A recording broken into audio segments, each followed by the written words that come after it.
अस्सलामुअलैकुम दोस्तों, welcome back to our channel find Urdu. Best of luck. Best of luck का मतलब है बेहतरीन नसीब की दुआ।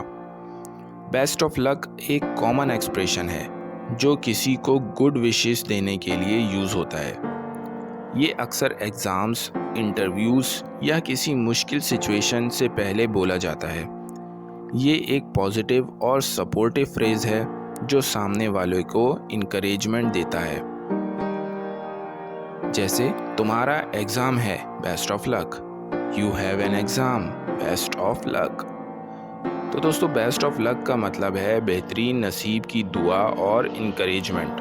उम्मीद है अब आपको बेस्ट ऑफ लक का मतलब समझ में आ गया होगा। मिलते हैं नेक्स्ट वीडियो में। शुक्रिया।